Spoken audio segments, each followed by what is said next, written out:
நல்லதே நடக்கும். ஓம் நமச்சிவாயம். எல்லாம் வல்ல ஸ்ரீ வாராகிமன் திருவடி சரணம். உலகத் தமிழ் நெஞ்சங்கள் அனைவருக்கும் உங்கள் சிஸ்டர் ராஜ கணபதியின் அன்பான வணக்கங்கள். இன்றைய பதிவில் மகர ராசியில் பிறந்த நண்பர்களே, உங்களுடைய வாழ்க்கையில யாருமே இந்த ஒரு காலகட்டத்துல கடன் வாங்காத மனுஷனை பார்க்கவே முடியாது. ஏன்னா கடன் அப்படின்றத எல்லாருமே நம்ம வாங்கிட்டோம். சோ அப்படிப்பட்ட கடன் அடைபடுமா?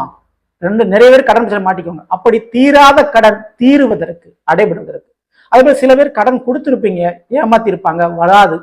அப்படிப்பட்ட வராத கடன் வசூலாவதற்கு, வருவதற்கு என்ன செய்யணும் அப்படின்றத பத்தியும், எந்த விஷயத்துல கடன் கொடுக்க கூடாது, எந்த விஷயத்துல கடன் வாங்கக்கூடாது, யார்கிட்ட கடன் கொடுக்க கூடாது, யார்கிட்ட கடன் வாங்கக்கூடாது, ஆக மொத்தம் கடன் அப்படின்ற ஒரு விஷயத்த பத்தி மகர ராசியில பிறந்த உங்களுக்கு ஃபுல் டீட்டெயிலா நம்ம பார்க்க போறோம்.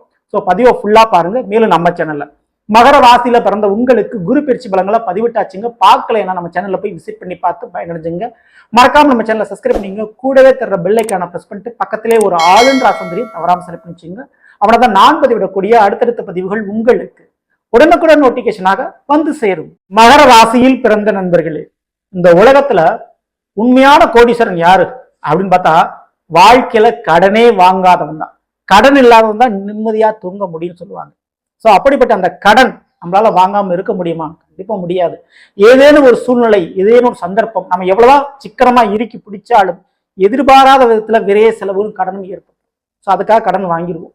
சோ அப்படிப்பட்ட அந்த கடன் இந்த குறிப்பிட்ட விஷயத்துல வாங்காம இருக்கிறது ரொம்ப ரொம்ப நல்லது. அதுவும் இவர்களிடம், அதுவும் குறிப்பா உங்களுடைய கடனை குறிப்பது.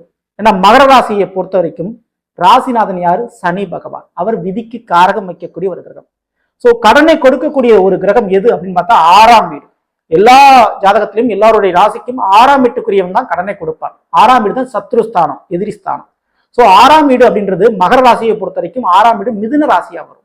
அப்ப மிதுனத்திற்கு அதிபதி யாரு? புதன். சரிங்களா? அந்த புதன் கன்னியில் உச்சமடைவார். அந்த கடன் எங்க உச்சமடையும், அடைக்க முடியாத அளவுக்கு பெருசா எப்ப ஆகும் அப்படின்னா 9ல் உச்சமடைவார்.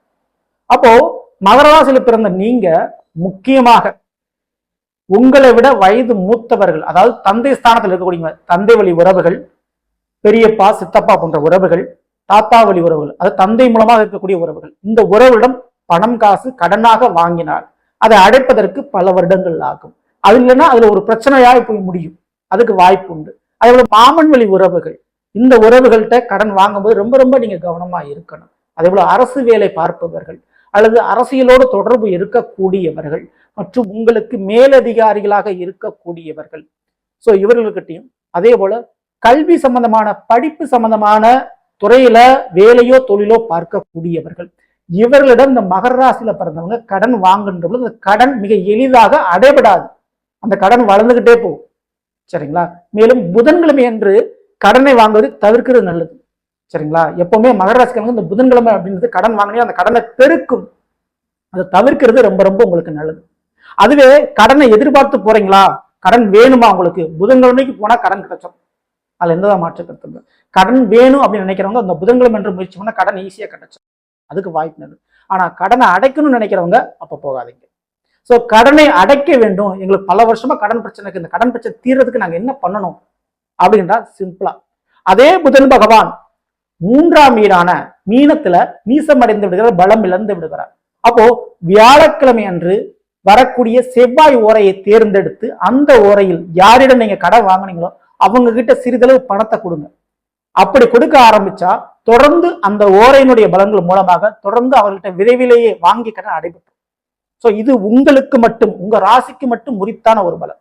ஆமாங்க, எல்லாருமே ஒரு நல்ல நேரம் பார்த்தா ஒரு வேலை தொழில் ஆரம்பிச்சிருப்போம் எல்லாருமே. ஆனா எல்லாரும் ஜெயிக்க மாட்டோம். ஏன்னா உங்களுக்கு என்று நல்ல நேரம் தனித்துவமாக இருக்கிறது ஜாதகத்துல. சோ அப்படி உங்களுடைய மகர ராசிக்கு கடன் அடைப்பதற்கு உரிய ஒரு நேரம்னா இந்த நேரத்தை சொல்லலாம். சோ அது வியாழக்கிழமை அன்னைக்கு தேர்ந்தெடுத்துங்க. அந்த வியாழக்கிழமை அன்னைக்கு வரக்கூடிய செவ்வாய் உரை அது எப்பங்க வரும் அப்படின்னு கேட்டா, வியாழக்கிழமையை பொறுத்த வரைக்கும் காலையில 7 மணி முதல் 8 மணி வரை செவ்வாய் உரை, அந்த உரையில தேர்ந்தெடுத்துக்கலாம். அப்படி இல்லைன்னா மதியம் வரக்கூடிய 2 மணி முதல் 3 மணி வரை வரக்கூடிய செவ்வாய் உரை, அப்படி இல்லைன்னா இரவு எடுத்துக்கலாம். இரவு 9 மணி முதல் 10 மணி வரக்கூடிய இந்த செவ்வாய் உரை. இப்படி வியாழக்கிழமை என்று இந்த 3 நேரத்துல ஏதாவது ஒரு நேரத்தை தேர்ந்தெடுத்து அந்த செவ்வாய் உரையில யாரிடம் கடன் பெற்றீர்களோ அவங்க கிட்ட கொஞ்சமா பணத்தை கொடுத்தீங்கன்னா கூட அந்த கடனானது மிக விரைவிலேயே அடைபட்டு விடும். அவர்களிடம் மீண்டும் மீண்டும் நீங்க கடன் வாங்குற சூழல் உங்களுக்கு ஏற்படாது.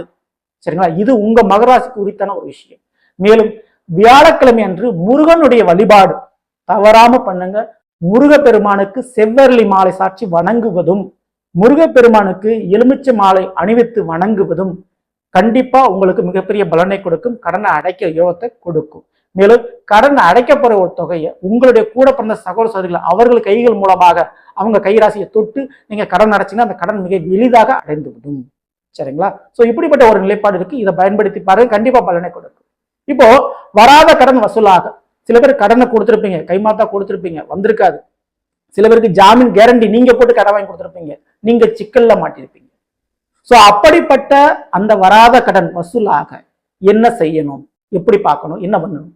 அதுல முதல்ல விஷயம், நீங்க உங்களுடைய உறவுகளில் ஏற்கனவே சொன்ன மாதிரிதான், தந்தை வழி உறவுகளுக்கு கடன் கொடுத்தா மீண்டு வருவது கஷ்டம், மாமன் வழி உறவுகளுக்கு கடன் கொடுத்தா திருப்பி வர்றது கஷ்டம், அரசு அதிகாரிகள் மற்றும் அரசியல் தொடர்பு உடையவர்களுக்கு நீங்க கடன் கொடுத்தால் திருப்பி வர்றது கஷ்டம். ஓகேங்களா? இவர்களுக்கெல்லாம் கடன் கொடுக்கும்போது கொஞ்சம் எச்சரிக்கை தேவை. அதே போல உங்களை விட மேல் அதிகாரத்துல இருக்கக்கூடியவங்க, சோ இவங்க கிட்ட கடன் வாங்கினாலும் பிரச்சனை தான், கடன் கொடுத்தாலும் உங்களுக்கு பிரச்சனை தான், மீண்டும் கடன் வாங்குவது கஷ்டமாயிரும். சரிங்களா? இப்போ நீங்க பண்ண வேண்டிய ஒரே விஷயம், ஏன்னா எந்த இடத்துல கடன் வசூலாக பண்ண முடியும், அதுக்கு நீங்க சனிக்கிழமை அன்று தேர்ந்தெடுத்துக்கங்க. சனிக்கிழமை அன்னைக்கு யாரிடம் கடனை கொடுத்தீங்களோ அவங்ககிட்ட எப்படினாலும் ஒரு ரூபானாலும் வாங்கிருங்க. அந்த பணமானது மீண்டும் பெருகி வசூலாகி விடும் உங்களுக்கு முழுமையான முறையில். அதுலயும் குறிப்பிட்ட நேரங்கள் அப்படின்னு இருக்குது கண்டிப்பான முறையில். அந்த சனிக்கிழமை புதன் ஓரையை தேர்ந்தெடுத்துங்க. அந்த புதன் ஓரை அப்படின்றது சனிக்கிழமை அன்னைக்கு காலையில 11 to 12 அந்த மணி நேர காலகட்டத்துல, அதே போல ஈவினிங் டைம் 6 to 7 அந்த நேரத்துல சனிக்கிழமை அன்னைக்கு புதன் ஓரை வருது.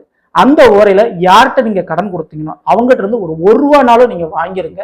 அந்த மாதிரியான பணம் வர வர வர வாங்க வாங்க அந்த ஓரையினுடைய ராசியின் அடிப்படையில உங்களுக்கு பணமானது அவர்களிருந்து வசூலாகி விடும். சோ விரைவிலேயே கடனை நீங்க அடைச்சிட முடியும். மேலும் வழிபாடுகள் என்று எடுத்துக்கொண்டால் கண்டிப்பா திருவெண்காடு சென்று புதன் பகவானை வணங்குவது உங்களுக்கு ரொம்ப ரொம்ப நல்லது. நவகிரகத்தில் இருக்கக்கூடிய புதன் பகவானுக்கு தேன் அபிஷேகம் கண்டிப்பா செஞ்சா பணம் உங்களுக்கு வசூலாகி விடும். சரிங்களா? இதை ஃபாலோ பண்ணுங்க. மேலும் உங்களுடைய கூட பிறந்த சகோதர சகோதரிகள் அவங்கள வச்சுட்டு அந்த பணத்தை வசூல் பண்றது, அல்லது உங்களுடைய அங்காளி பங்காளி முறைகளை வரக்கூடியவங்க அவங்கள வச்சுட்டு பணம் வசூல் பண்றது, உங்களுக்கு கல்வி சொல்லி தந்த டீச்சர் சம்பந்தமான துறையில் இருக்கக்கூடியவங்க, மேலும் ஆன்மீகத்தில் ஈடுபட்டு கொண்டிருக்கக்கூடியவங்க, இவங்க மூலமா அந்த பணத்தை நீங்க வசூல் பண்ண நினைச்சா வசூல் ஆகிவிடும். மேலும் இதை எல்லாத்தையும் தாண்டி கண்டிப்பா நான் சொன்ன மாதிரி நவகிரகத்தில் கூடிய புதனை வணங்குவது பணத்தை வசூல் பண்ணி கொடுக்கும். குருபவனுடைய வழிபாடு என்பது கடனை அடைப்பதற்கு உங்களுக்கு வழிவகுத்து கொடுக்கும். சோ இந்த ஒரு வழிபாடுகளை பண்ணி உங்களுடைய வாழ்க்கையை நீங்க மாற்றி. சோ நல்லது. நாம் இன்றைய பதில் மகர ராசியில் பிறந்தவர்களுக்குரிய பலனை பற்றி பார்த்தோம். இது நிச்சயமா உங்களுக்கு பயனுள்ளதாக இருக்க பிடிச்சிருந்த லைக் பண்ணுங்க. மேலும் உங்க நண்பர்களுக்கும் உறவினர்களுக்கும் மறக்காமல் ஷேர் செய்யுங்கள். இதுவரை நம்மளுடைய சேனல் சப்ஸ்கிரைப் பண்ணாம இருக்கிறவங்க சப்ஸ்கிரைப் பண்ணீங்க. கூட தர பெல் ஐகானை பிரஸ் பண்ணிட்டு பக்கத்திலே ஒரு ஆளுன்ற ஆப்ஷன் தெரியும், தவறாமல் செலக்ட் பண்ணி வச்சுங்க. மேலும் அடுத்து சந்திப்போம். நன்றி, வணக்கம். நல்லதே நடக்கும். ஓம் நம சிவாயம். எல்லாம் வல்ல ஸ்ரீ வாராகியம்மன் திருவடி சரணம்.